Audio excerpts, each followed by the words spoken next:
Many organizations say they want leaders, but too often they reward compliance and they punish initiative. And this has always fascinated me as a leader. What happens when people become afraid to make decisions, when every action needs approval, and when risk management becomes more important than leadership? On the fireground, you can't wait for permission when conditions change. Sometimes you just need to move. Today, I'm looking at whether we're developing leaders or simply creating followers. At the fire station, we often put new people into leadership roles during training to give them the chance to lead. We might have an exercise where they act as the crew leader, but it is in particularly safe conditions. There's no chance of them hurting anyone and no chance of anything going wrong realistically, because we have a senior with them who looks after them and just makes sure that they're making the right decision. But we let them make the call and then we correct them where we need to. And this gives people the opportunity to actually start to lead when there's not any situation where they could get hurt. Now, it's obviously different when we move on to a fireground. So you might have someone at a burn where we're in a controlled environment with a pile and 5 trucks around it. Someone might step up who has been a firefighter for a while and has some good fireground experience. They might step up into the role of crew leader for that day. Now that's fine because it's such a controlled environment. The officer in charge can see everybody. All those sorts of elements are in play. We wouldn't necessarily let that same person step up on an active fire. So if we went to a wildfire, that person may not be ready. We would use an experienced crew leader because the situation changes. So we give people a chance to lead from very early on. And the reason we do that is because when you're working with volunteers, you don't know the level of leadership skills that they actually bring from outside. And the same applies in your business. You honestly don't know the people who are new to your organization, even though you've read their resumes. Just because their resume looks good and smells good doesn't mean they're going to be a great leader. In fact, it's no indication at all. A resume is just a piece of paper. What really matters is how they interact with people, how they do their job, all those different elements before you make those decisions. As far as I'm concerned, a resume gets people in the door and gives them a chance. Now, hopefully, if the resume is truthful and you've had a look at it, you've got a fair idea and you've checked the references that this person is actually capable. So why not give people a chance to lead in an environment that allows them to actually show you what they're capable of? And you can expand on that, of course. Now, many organizations say that they want leaders, but do their actions actually match their words? I know that it's not the same at every station. At our station, we do want to push people forward as leaders. We do want to see what people are capable of within reason. So the opportunity's always been there for the 20-something years that I've been a member for people to step up into leadership roles. Now, not all roles are available and there is training you need to complete to move up. But when you get into the workplace, that's not always the case. Sometimes I know when I worked a job for a corporate company that you're waiting for someone to die for someone to be able to move up. As horrible as that sounds, it's truthful. Even if they're the worst leader in the world, you can't get rid of them. So why then do we say that we're always looking for leaders and we want you to lead the company and do all those sorts of things? It's definitely one of those interesting questions because in the end, in many cases, organizations just want someone who will follow, who will do what they're told. I'm not looking for that. I'm looking for leaders so that I can give them roles in every level within my business. So why do we feel uncomfortable when people show initiative or challenge the way things have always been done?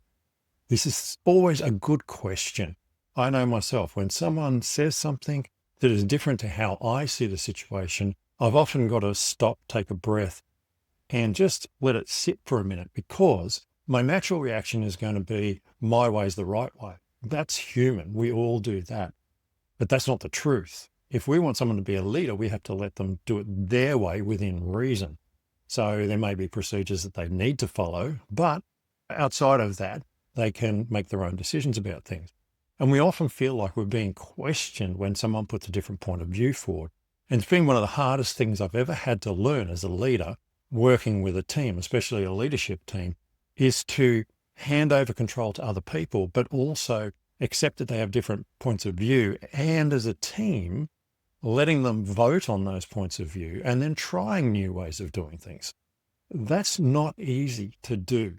It is not something that most leaders like, but it is absolutely worthwhile. And it's an extremely powerful way to grow your team, your station, whoever you're working with.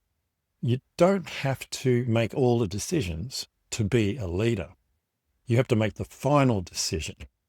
And so I say to you that you should be really looking at what other people are saying to you. Get that feedback, ask their opinion, and really think about it, because some decisions are critical. They're dangerous. You've got to make them, and they could cost you a lot of money, a lot of time, or can put you in a bad position. But other decisions are not like that at all. There may be 5 ways of doing something, and the way that we've been doing it is good, but it could be better if we try this way. But we won't know until we actually try it. So it's very important that you let those people put their leadership decisions forward and you work with it. And yes, you're going to be uncomfortable. Absolutely. That's natural. That's human. Don't worry about it. Breathe, take a beat and stand there for a minute and then go with it. Sometimes it's really worthwhile. And in the end, you've got to remember that you're not going to be around forever. So as a leader, you need these people one day to step up and replace you. So if you're not letting them make some good decisions and not encouraging them to think properly, all you're doing is actually destroying the future of your organization. Another thing that I've seen lately is that compliance systems, policies, and procedures have become so dominant that they're basically destroying the way that we run organizations. We're training people to follow instructions instead of thinking for themselves. Now, I don't know whether you agree with me on that, but that's how I feel about it. I've seen organizations such as the teaching profession has become so much more about paperwork and recording things, when in fact, quite frankly, no one ever reads those reports. They go into a pile and they're basically useless. So much of the information collected is of no use to the future teachers or to anybody in the system. And yet the staff are there wasting their time doing all this extra paperwork. The quality of teaching hasn't changed. The amount of paperwork has. So that tells me something. It's the same in every organization. You'll have seen this influx of recording, of compliance. Yes, I understand that compliance is important for safety and other aspects, but having to tick a box on a sheet and put that in a folder, that's not necessarily important. It really affects our ability to train leaders if they can't think for themselves. So if they're sitting there and they're being forced to follow hundreds and hundreds of procedures, you're going to destroy your leaders. Number one, most leaders are free thinkers. That means they're not necessarily cross the T's and dot the I people. If you go into the DISC profiles, they don't fall into that category. They are good with people. They are good at thinking about the future. They're good at making teams.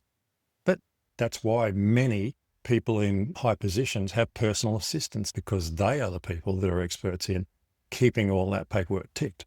But you can't throw that on everybody. So having too many policies and procedures actually slows your organization down. Yeah, it keeps the legal team happy, that's for sure. But that's just keeping them in a job. And they are making work for everybody else. And this has been an influx I've seen for years. It's the reason why so many large organizations get to a certain size and then they start to bog down and can't grow anymore because they're so caught up in their own paperwork. Nobody's actually going out and working on the business. There's no leaders anymore. Everybody is just managing. So just beware. Compliance, safety, policies and procedures are important. But if you want your leaders to be able to lead properly, you need to be able to give them the room to do it. What happens when your team becomes so dependent on approvals that nobody wants to make a decision without permission from someone higher up? It's such a good question. I've seen this many times where people are scared to move. It's not a good way to be. I've been there myself, scared to make a decision because I know every decision I make is going to be questioned at so many levels. Instead of saying, well, you're the person on the ground, make the call. Approvals are important. Too many approvals are not. Sometimes it's all about explaining things properly. I'll give you an example. Back in 20, we had a lot of fires here in Australia. And suddenly, one of the ways that we use to control fire, which is backburning, where we light a fire to burn out the fuel in front of the fire, was pretty well cut off. Every time you would ask permission to backburn, you would get no response. And it took away one of our most powerful tools. Now, there was reasons why they stopped giving permission easily. And I totally understand it. And that is that some people were just randomly lighting backburns without considering all of the conditions, the weather, what could happen if it escapes, was there control lines in place, all those sorts of things. But that wasn't explained to anybody on the fireground. And so the situation happened where we had a fire coming up on us.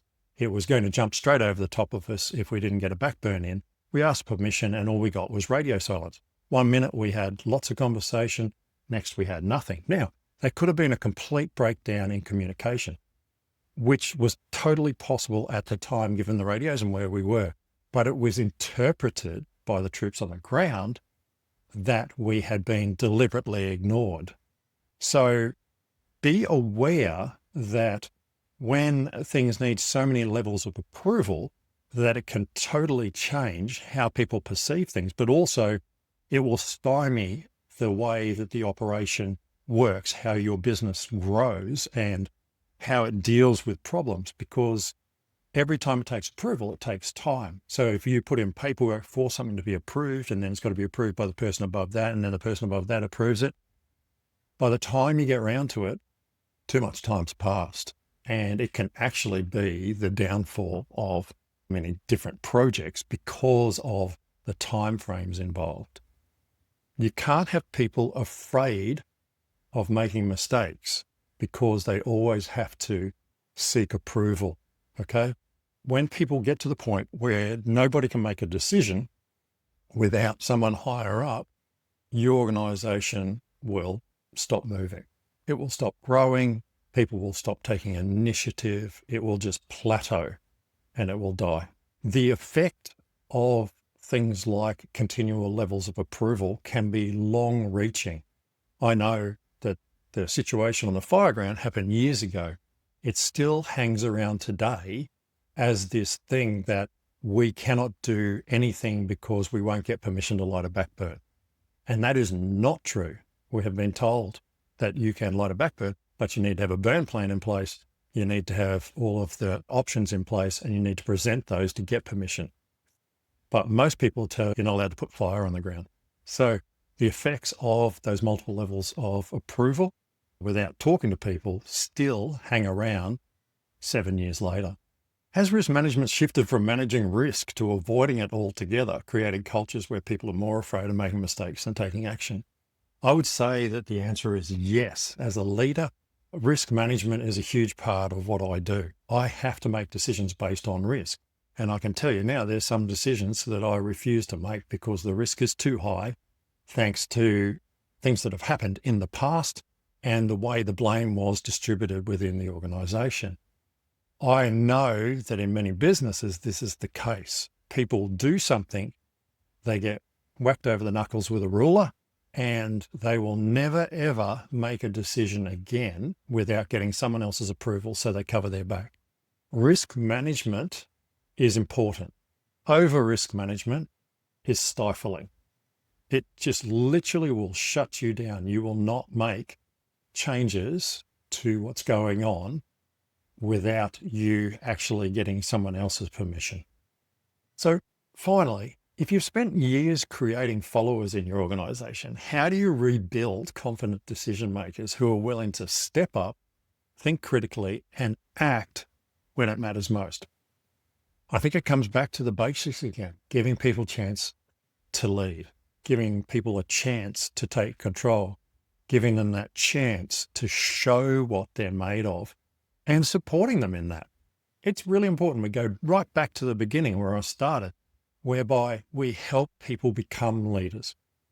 We can't be around forever in any business or any organization. We must move on at some stage, whether that's move on permanently or move on to somewhere else. You need to make sure there's someone to replace you. As I've said in a previous episode, when I became the officer in charge of the station, I was asked in the first week by a previous officer in charge, who's going to replace you? Which was quite a jarring question at the time. But it is important. You must be on the lookout for who's going to replace you. You don't know what's going to happen tomorrow. You don't know if you're going to get hit by a bus.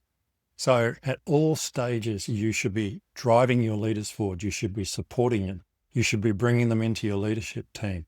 You should be going down and working with them. The opportunity to help people lead is one of the most powerful things that a leader can give their team. And I totally encourage you to go and do that. It's one of the most rewarding things as a leader is to see someone come from where they are up to the point where they can happily lead teams and their teams will follow them. It is so rewarding to see that. And it means that you're doing your job as a leader in the best possible way. In the end, leadership is not about creating people who follow instructions. It's about creating people who can think, adapt, and act when circumstances change. On the fireground, we don't have the luxury of waiting for permission every time conditions change. We need people to understand the mission, to use their judgment, and to make good, safe decisions when it matters most. So here's the question I'll leave you with. Are you building a team of leaders or a team of followers? Because one day you won't be there, and what happens next will tell you everything you need to know about your leadership. If today's episode hit home, take 60 seconds to share it with a friend you trust and like. These conversations matter. And if you haven't already, subscribe so you don't miss the next episode.